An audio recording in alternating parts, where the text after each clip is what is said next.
Hi guys, how you doing? Before we start the story, I just want to ask for a little support. Please help me reach 1,000 subscribers. It means the world to me. Don't forget to hit that like button, drop a comment, and of course, subscribe to the channel. Thank you so much, and now let's get into today's story. I never thought a single careless sentence could rip my life apart. But here I am, saying the exact words still makes my stomach drop. I was tired, frustrated, and in the middle of a fight when I let it slip. You're nothing like my ex. His size was different. I can still hear its echo in the living room. I meant it as a stupid, spiteful jab in the heat of the moment, not as a verdict. I thought we'd both cringe, maybe laugh it off and move on. Instead, everything changed in the quiet that followed. Wait until you hear what he did next. It's not what anyone expects. We had been married 3 years. His name is Mark. I'm Anna. We'd weathered small storms before, money stress, late nights at work, the grind of adult life, but we always landed on the same side of the bed. That night, though, the air between us turned thin and fragile. Mark didn't yell. He didn't throw anything. He sat there like someone cataloging a damage report, clean and precise in his silence. You always notice silence like that. It carries weight. For 2 days, I replayed my words, each version worse than the last. I planned what to say to make amends, how to apologize without sounding staged. I pictured him laughing it off. I pictured us forgiving one another like we always did. But then I got a text. We need to talk tonight. It was blunt, short, and somehow final. When I walked in that evening, there was a small package on the kitchen table. I laughed at first. Maybe he'd bought a gag gift, a joke to diffuse the awkward. I opened it, and my laugh died in my throat.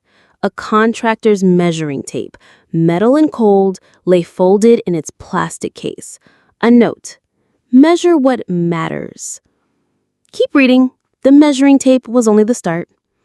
He didn't raise his voice. He slid a thin folder across the table toward me. The corner peeked out. Legal paper, the formal kind you see in movies. Divorce papers. My hands shook.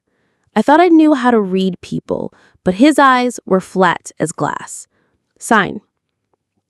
He said, I don't want drama. The words hit like an instruction manual written for a machine. There was no screaming, no pleading, just a calm that felt carved from ice. People asked me later if I deserved it. They say he overreacted, that he weaponized a stupid joke. Others say I crossed the line. The truth is more complicated. I did say something cruel. I compared him to an ex in the worst possible way, and that comparison landed as humiliation. I see now that it wasn't about anatomy alone. It was about respect, about dignity. He had been generous with both for years, and in one careless moment, I chipped away at the trust he'd placed in me. But even knowing that, watching those divorce papers slide toward me was surreal.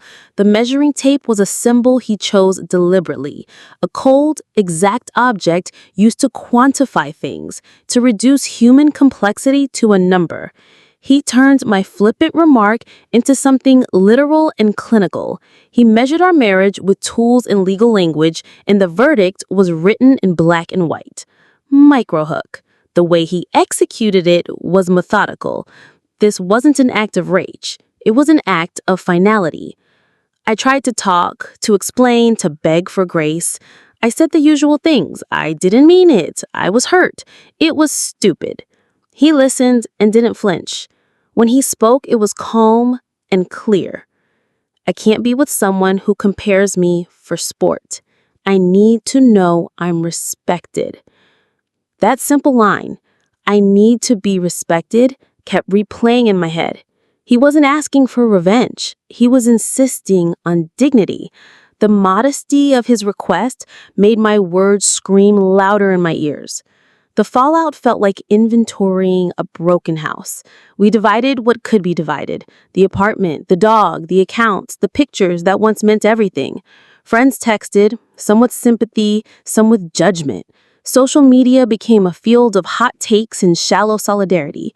People love to assign roles: villain, victim, fool. But our collapse didn't fit neatly into any of those boxes. It was a slow burn that burst into flames because of one careless match. I keep replaying the weeks before, trying to identify the small things I ignored. His quiet withdrawal, little bruises to his confidence when I joked at his expense. The times he forced the small smile when I aired a comparison as if it were harmless. Those are the tiny cuts that collect in silence. He measured the sum of them and decided he didn't want to be a part of a life that eroded him. He chose paperwork over another night of being diminished. That choice taught me a brutal thing about boundaries in marriage. When someone's dignity is repeatedly minimized, they may choose to walk rather than repair a pattern they didn't create. This isn't a confession that absolves me. I was cruel and careless. I hurt the person who trusted me, but it's also an analysis of why that hurt was so seismic. Humor can be a weapon in relationships as much as comfort. A line dropped in anger can become an axis on which everything turns. He framed his response not as revenge, but as preservation. For him, signing those papers was like placing a shield between what he wanted to be and what he was willing to tolerate. After it all, I moved to the spare room and slept in a silence heavy enough to press my ribs. I answered messages, signed forms, and watched my life rearranged into something unfamiliar. People asked me if I wanted him back. I think I did at first, because loss is a hollow ache that calls back to what felt safe. But as the days passed, the measuring tape and the papers became metaphors I could not ignore. They forced me to reckon with my own habit of diminishing people outwardly for short-term jokes. They forced me to ask whether I had loved him or loved the idea of not being alone. So I'm here, telling this story not to beg for pity, but to warn. Words matter. Respect matters more. If you've ever joked about your partner in ways that cut, if you've ever compared and then expected the wound to heal itself, think about that measuring tape and what it could mean to the person on the receiving end. What would you do in my place? Would you apologize and rebuild, or would you understand the need for someone to restore their dignity and let them go? Tell me in the comments.